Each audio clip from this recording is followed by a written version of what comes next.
Welcome to the Fantasy Champions Fantasy Football Podcast. What do we got today, Rick? Today we got our Week 5 trade targets.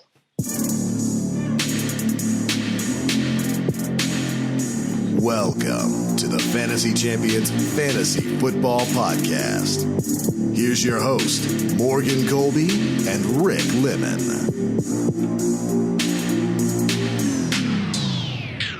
We're going to make this one quick and easy like a Band-Aid getting ripped off.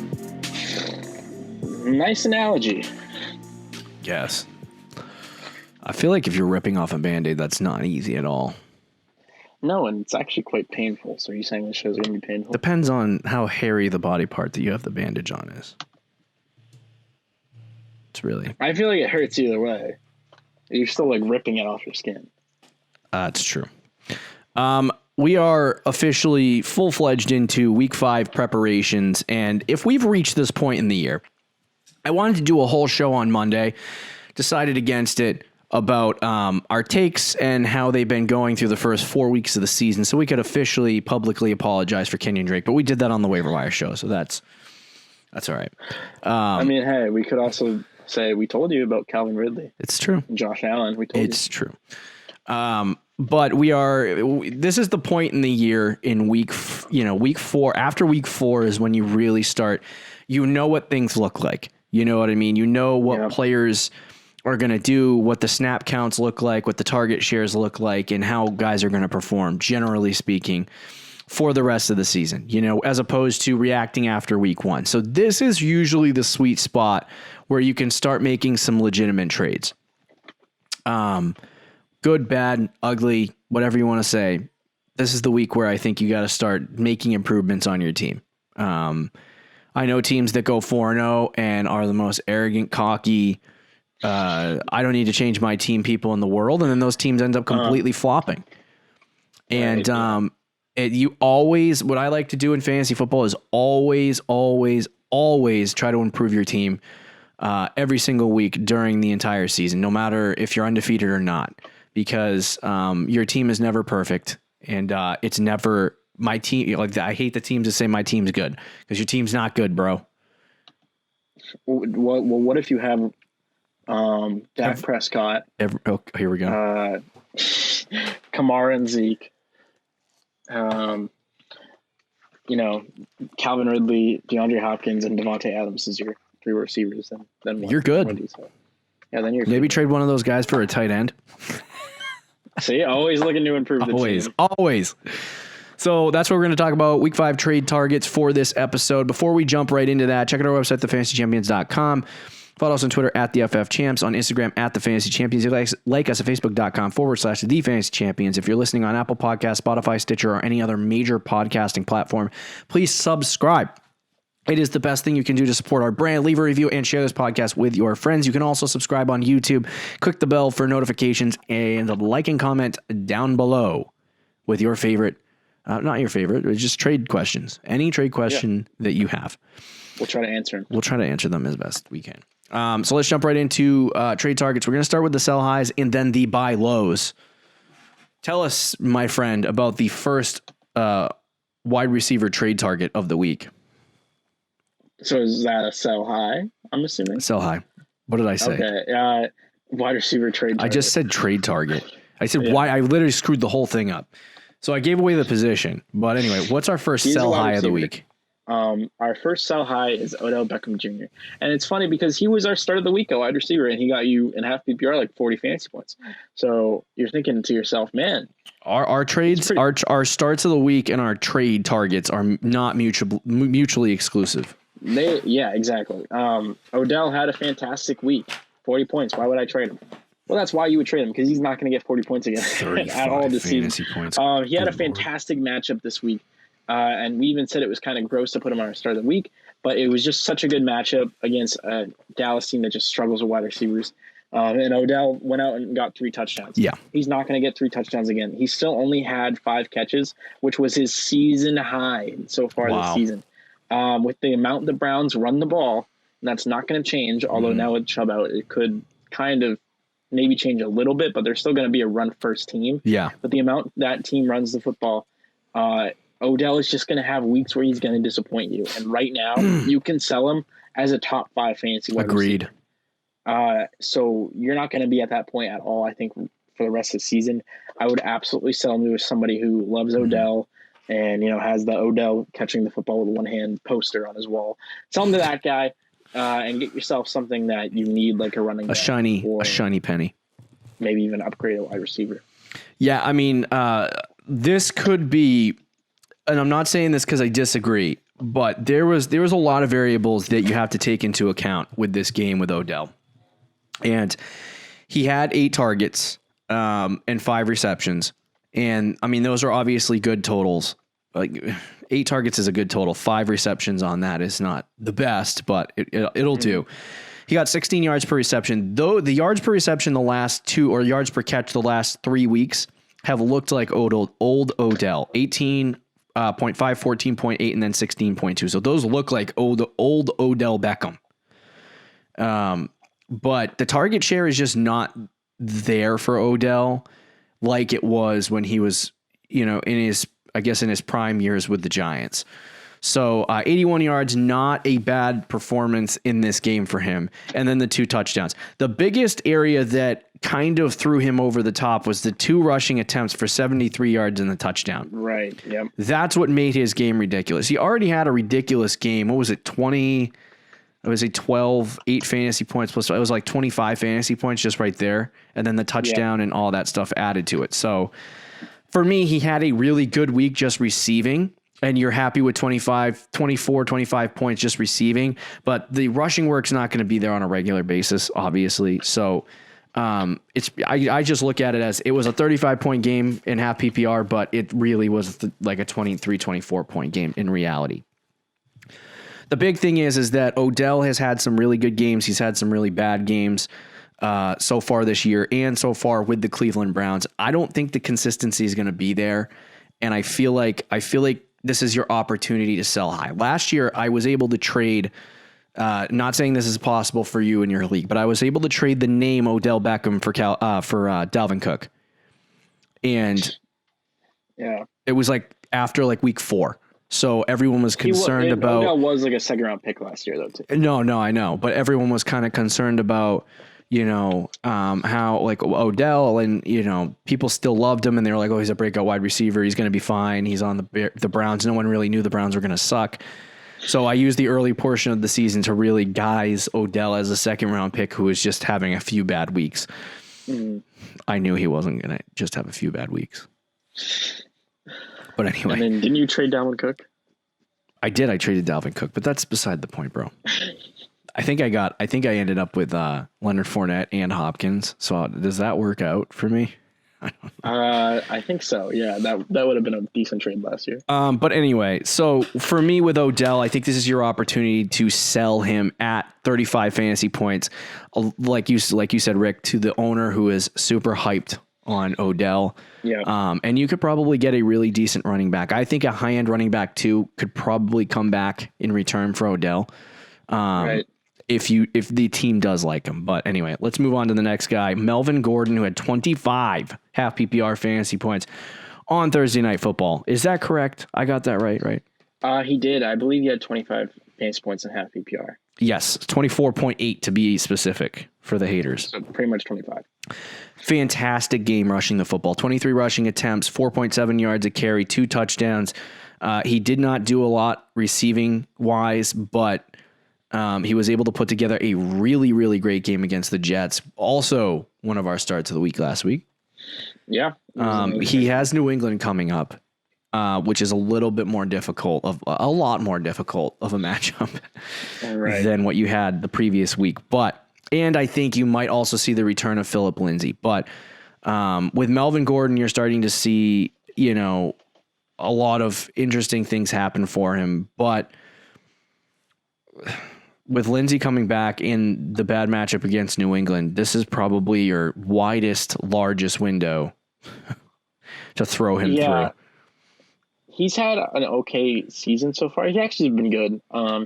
He had a solid week 1 against Tennessee. Yeah. He had a good week against Denver that has against Pittsburgh, that has a very good defense. Mm-hmm. And then against Tampa, he kind of stunk. And then this week against the Jets, he was fantastic. So I think Melvin Gordon, he's going to be very good against bad teams. Yeah. Like when they play Miami later this season. I think who did they? I think they play the Raiders, who kind of struggle on running rushing defense. So when they play those teams that kind of struggle against running backs, I think Melvin Gordon will be good. But as you said, with Philip Lindsay coming back, he's not going to get 23 carries again, I don't think. Playing against New England this upcoming week, he's probably going to really struggle. I mean, I could easily see him getting a week where he played against Tampa where he got like 5 fantasy points.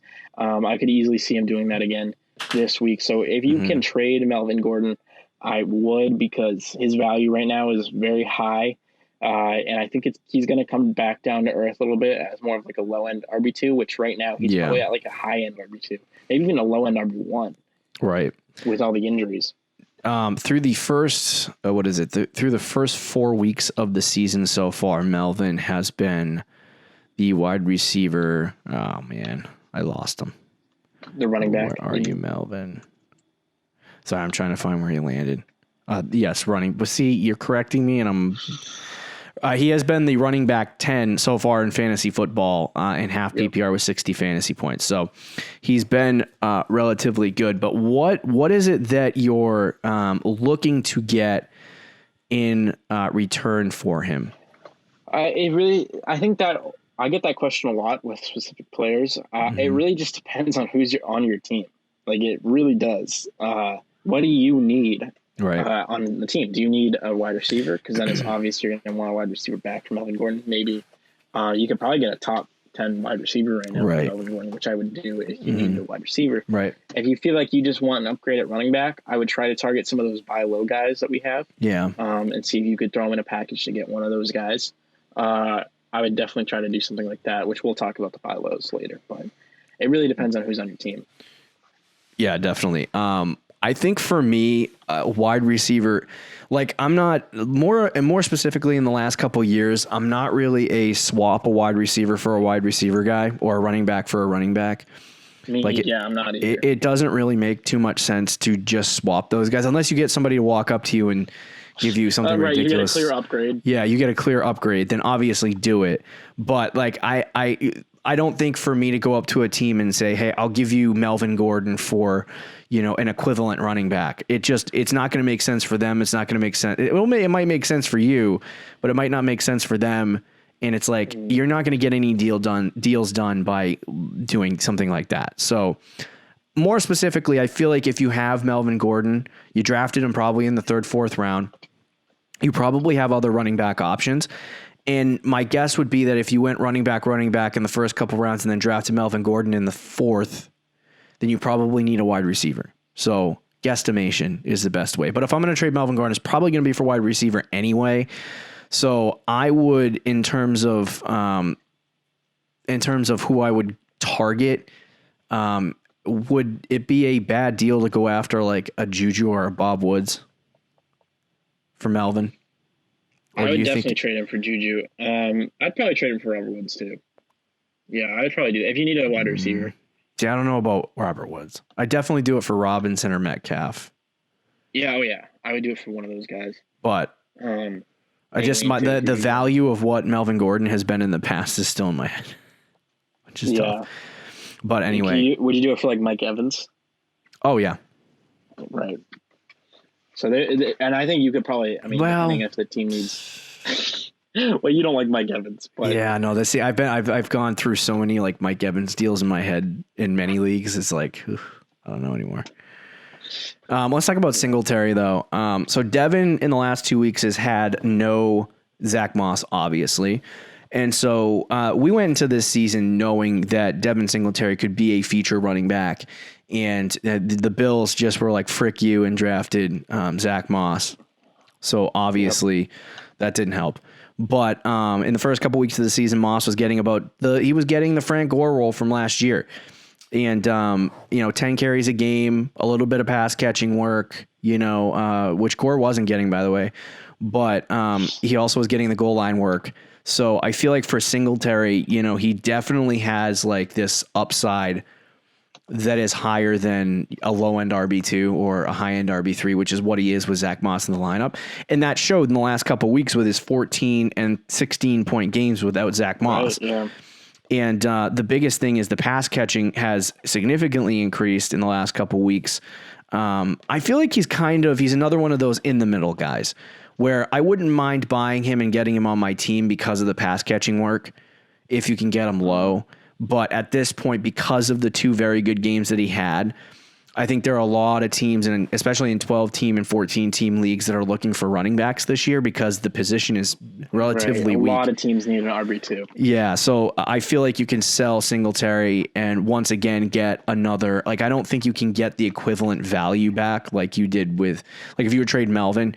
You know, you're not going to get A-Rob, you're not going to get Juju, but I think this is a deal where you could definitely look at trying to maybe add, like, Kenny Golladay. Owner is probably a little bit disappointed so far this year because of the injuries and because of his slight lack of production, I guess. But, you know, somebody like that could probably be, you know, in that range of 15 to 18 in the rest of the season rankings on Fantasy Pros is probably the equivalent that you could get for Singletary. But then again, if they're not really high on Singletary, it might even be lower than that. So, I would definitely sell Singletary at this point, but if he's a buy, he's a buy. Like, it's not a big deal if that's the, you know. Yeah, no, I think Singletary, he's a great sell right now because, as you said, with Zach Moss out, he's been getting a lot of work. Which is probably not going to happen when Zach Moss comes back in. In the two games that Zach Moss missed, in half PPR, Singletary scored 14 and 16 fantasy points, which is really good. I mean, that's solid. He's a good RB2, and I think you can sell that to teams that, as we were saying, need an RB2 because there's so many teams out there that have running back injuries or running back issues right now. And you could easily go to one of those teams and be like, well, I have Devin Singletary. He can fit perfectly in, and I need a receiver, so give me everything. Yeah, so give me the whole thing. And there's a lot of good receivers out there that I think you could probably buy right now. So and even if you want to trade him for running back or part of a package, you can do that too.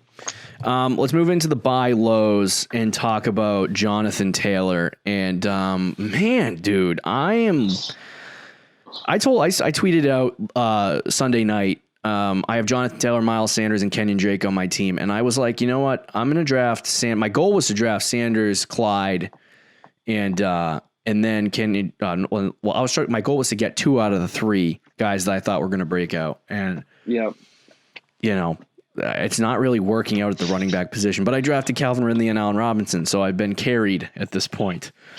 And Josh Allen, savior of my season. But anyway, so the big thing about Jonathan Taylor is, you know, obviously Marlon Mack went down week 1 and he was the clear takeover to that role. And week 2, that showed forth in a 26 touch performance, or no, I'll say 28 touch performance because of the 2 receptions he had, where he had over 110, 120 yards and a touchdown. And he looked relatively good in that game. He looked like the guy that we thought he was going to be. 18 fantasy points. The following week, he had 12 fantasy points and got a little bit less. And then this particular week against Chicago, tough matchup, gets 8 fantasy points. The concerning factor is that in the second week of the season against Minnesota, where he had 18 fantasy points, he had 68% snap percentage. Last 2 weeks, 40 and 46. I do not know what the freaking Indianapolis Colts are doing right now. There was a metric that I tweeted. I retweeted somebody who tweeted it. And it basically said that Jonathan Taylor had 17 carries. Jordan Wilkins, is that his name, Jordan Wilkins? Yep.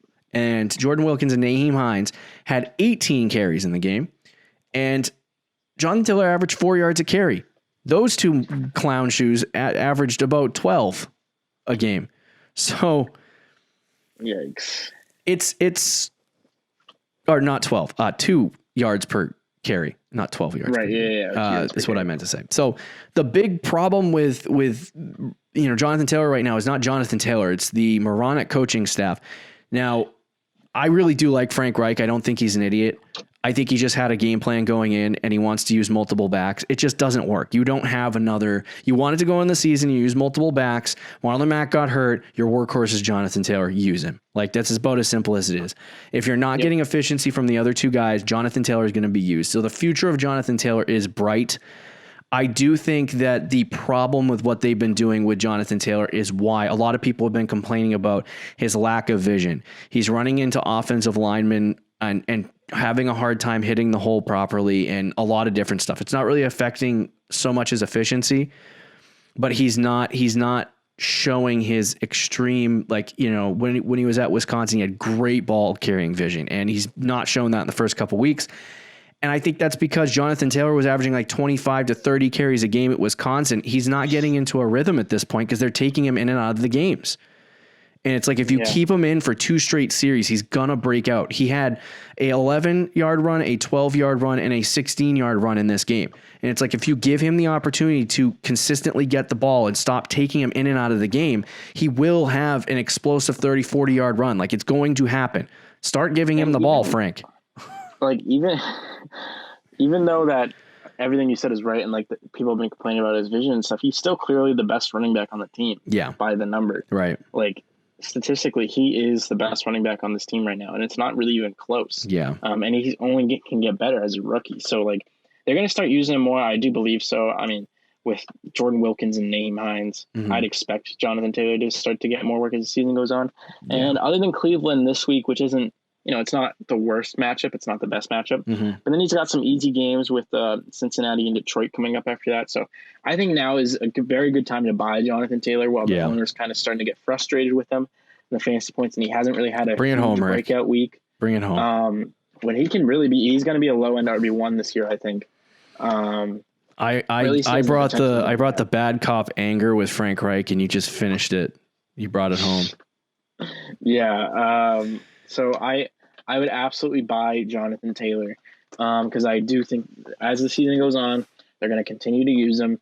He's got his schedule isn't, you know, it's not the hardest schedule. It's actually one of the easier ones. He has a few tough matchups though, but overall it's pretty easy. So yeah, buy Jonathan Taylor. The second guy, because we're going to have to go faster through the next two. The second guy is Miles Sanders, and Miles Sanders is not anywhere near his fault. Similar to Jonathan Taylor. He had 5 fantasy points in the first quarter, and I was getting sweaty. I was like, here we go. Then he finished with like 9. Finally, he finished with 8.5. I was so mad. I'm like, the rest of the game, it was like them trying. It was literally Carson Wentz running the football more than Miles Sanders. The big problem with Miles Sanders, he had 20 carries in his first game this year against Los Angeles. He had 18 against Cincinnati. This week against San Francisco, the Eagles weren't out of the game, but they felt like it looked like they were panicking. Like they were like, oh my God, we need to throw the ball the whole time. And they threw the ball the whole time. And Miles Sanders didn't get a lot of opportunity out of it, and he had 4 catches. In the first 2 games, he had 7 targets, 3 receptions, 8 targets, 4 receptions in his second game. Last night, or Sunday night, 4 targets, 2 receptions for 30 yards. So he's been efficient. He's looked good. This particular game, he only had 3.5 yards a carry, but San Francisco does have a tougher run defense. So I'm not concerned about Miles Sanders more than I'm concerned about the incompetence of the Philadelphia Eagles so far this year. The thing with, go ahead. I was just going to say, it's not the play calling, and it's not that they're bad scheme wise. It's just, I feel like they're just very nervous about losing games at this point, and they're panicking, and they're not using their assets properly, I guess. So if there's going to be games like against Pittsburgh, I don't know that that's going to be a good positive game script for the Eagles. And if the question is, does that start affecting a guy like Miles Sanders? Against Baltimore, another negative game script. Then you have the Giants, which is a game where they could probably feed, Sanders. So there's going to be good games and bad games this year, but it is concerning to see Miles Sanders not perform or not that he's not performing, but not really get the kind of opportunities that you want to see. Yeah, I think what will help with Sanders, though, is once I think the weapons come back for Philly, they're going to panic a little less on offense. I think their offense as a whole is going to get better because one of the reasons I loved Miles Sanders in the beginning of the season was just, or before the season started, was it has a team with a lot of weapons, potentially a very good offense, and he's going to be the workhorse. And he still is kind of the workhorse. I mean, ignoring Carson Wentz 7 carries, because that's not really going to happen very often. Corey Clement and Boston Scott each only had 2 carries. So neither of them are really taking any work from Sanders. And they both blew, by the way, with those 2 carries. I mean, 1 yard and 3 yards. They combined for 4 yards for 4 carries. So Miles Sanders, despite not being crazy efficient, was, by far the best running back in the backfield for Philly. And he's still a good player. It was a tough matchup, which is why he had 3.5 yards per carry. But with his receiving floor, I think this week, he had 4 targets, and I think that's going to be like a minimum. Like he's going to get like first in week 2 and week 8, he had 7 and 8 targets. So he's going to be closer to that, I think, for the rest of the season. So this is probably his floor game, honestly, with the 8 points against San Francisco. Agreed. Even against a tough matchup like Pittsburgh and Baltimore, I think he's going to get his receiving upside is going to bring him up into the double digits for fantasy points. Yeah. So now is the time to buy him, because this is pretty much his floor.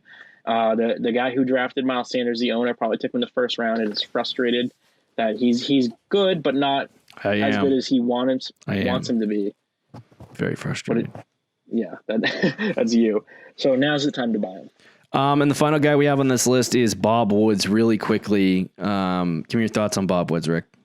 He's like one of the most consistent players in the league. This week he kind of was he struggled hard this week, which is why you should buy him now. Robert, in case you're a newbie to fantasy football and you made it this far in a podcast, it's Robert Woods, but we call him Bob around here.